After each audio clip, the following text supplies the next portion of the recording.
Hello, good evening. So, welcome to this first class of electricity. And now, today, I will explain you a very interesting phenomena which is called symmetry in circuits. Okay, so symmetry means looking same on two sides.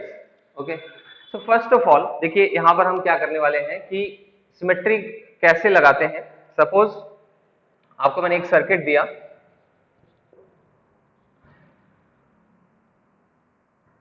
अब ए और B points के बीच में हमें equivalent resistance निकालना है. Okay, तो यहां पर सर्किट कुछ ऐसा है. ये आर, ये आर रेजिस्टेंस, ये 2R, ये 2R रेजिस्टेंस.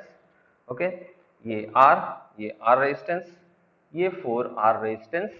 ओके, तो सबसे पहले यहां पर सिमेट्री कैसे हुई. सिमेट्री ऐसे हुई, यहां पर अगर मैं कोई मिरर रखूं तो दोनों तरफ मिरर इमेजेस हैं. देखिए आर आर, 2R दोनों तिरछे 2R, ये आर, बीच वाला तो 4R रेजिस्टेंस है और बीच में मिरर बनाया गया है, तो यहां पर 2R, यहां पर 2R. दो हिस्से हम इसके कर सकते हैं. ओके, अब इस सिमेट्री का यूज क्या है. अगर मैं आपको बोलूं ए और बी पॉइंट के बीच में रेजिस्टेंस निकालना है तो डायरेक्टली आप यहां पर क्या करना शुरू कर देंगे. सबसे पहले रिडक्शन करेंगे तो आपको ये प्रॉब्लम फेस होगी. मान लो मैंने क्या किया, मैंने बोला कि पहले दो रेजिस्टेंसेस किसको किसको मर्ज करूं. मैं इसको इसके साथ डायरेक्ट मर्ज नहीं कर सकता हूं क्योंकि यहां पर एक जंक्शन बन गया. सिमिलरली एक ये बड़ा जंक्शन है जहां पर 1 2 3 4 रेजिस्टेंसेस है. तो आपको क्या करना पड़ेगा, आपको लूप्स लेने पड़ेंगे. राइट, केवीएल यूज करना पड़ेगा, किरचॉफ्स वोल्टेज लॉ. उससे क्या होगा, आप लूप्स लेंगे, खूब सारे लूप्स लेंगे और उनको सॉल्व करेंगे. तो it will be time taking. Right, बहुत टाइम लग जाएगा. नाउ उसके लिए हम यहाँ पर एक शॉर्टकट टेक्निक यूज करेंगे. So the here the question demands the technique which is called perpendicular axis symmetry. Now what is perpendicular axis symmetry?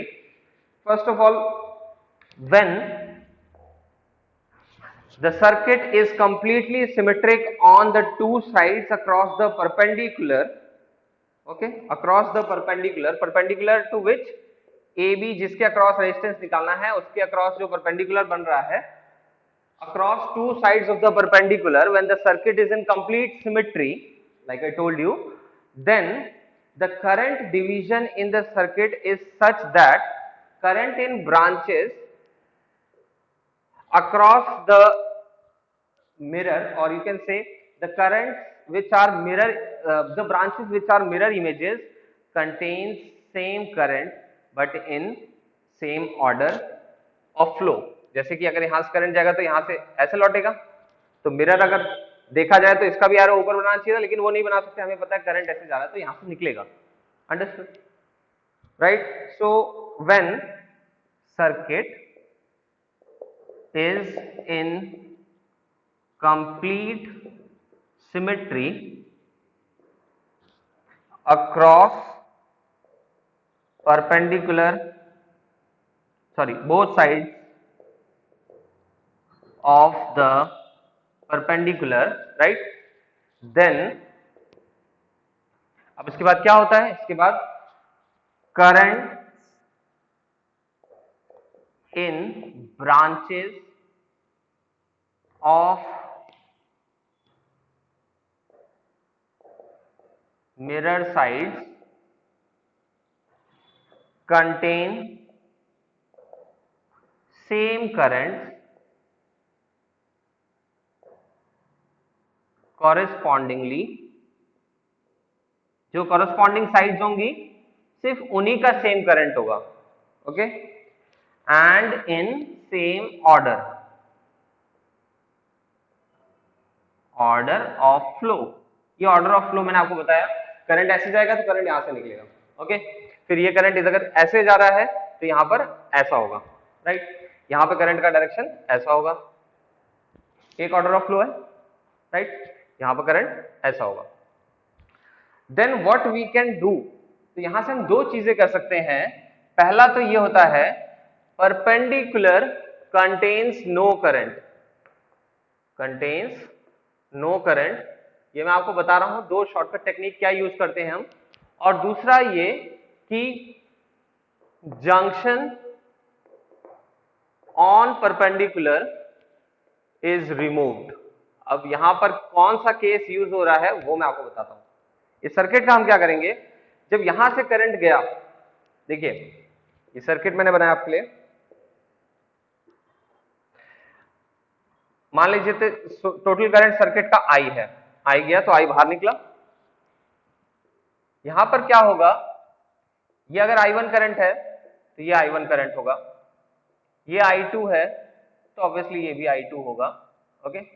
ये I3 है तो ये I3 होगा, और ये I4 है तो ये I4 होगा।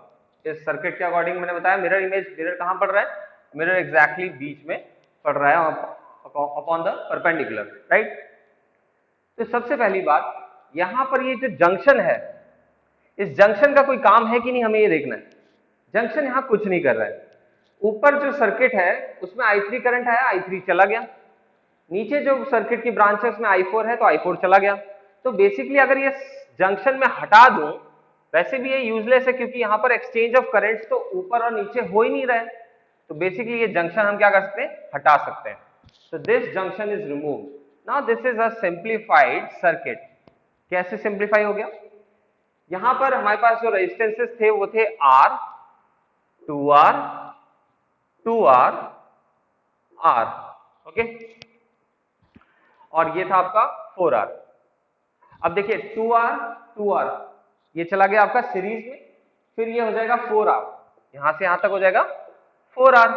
अब ये 4R इसके साथ पैरेलल में चला गया, तो इन दोनों पॉइंट्स के बीच में 4R और 4R पैरेलल में है तो 2R मिलेगा आपको।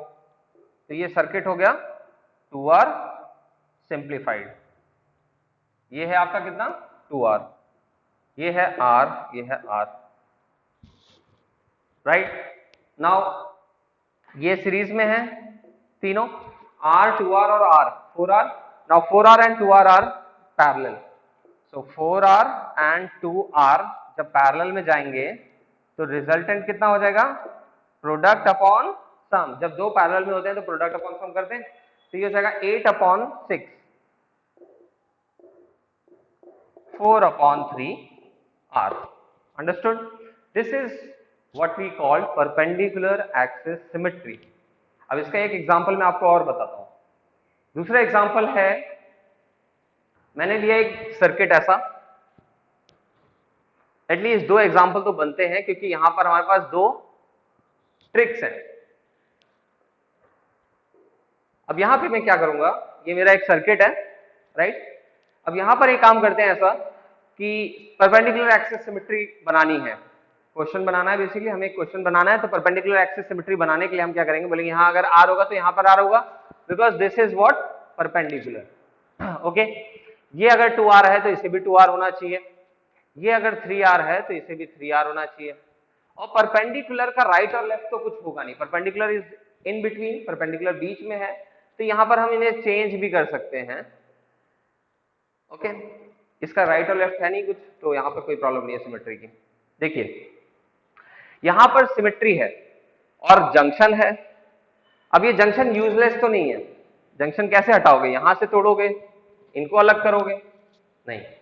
यहां पर होगा ये कि जो करंट इसमें आया वो इसमें जाएगा, जो करंट इसमें आया वो इसमें जाएगा, जो करंट इसमें आया वो इसमें जाएगा। This is the perpendicular axis के अबाउट करंट डिस्ट्रीब्यूशन। तो बेसिकली क्या होगा, यहां पर जो परपेंडिकुलर है, मतलब एग्जैक्टली बीच में पड़ रहा है, इट कंटेन्स नो करंट, तो ये परपेंडिकुलर हटा दिया जाएगा, तो ये सर्किट सिंप्लीफाइड हो जाएगा ऐसे। ये हो जाएगा 3R 3R 6R, ओके। ये हो जाएगा 2R 2R सीरीज में 4R बना देगा, ये R ये R। अब इनको पैरेलल में ले लेंगे 4R 6R और 2R, we can solve this. So this is a technique which is called perpendicular axis symmetry. I hope you understand now.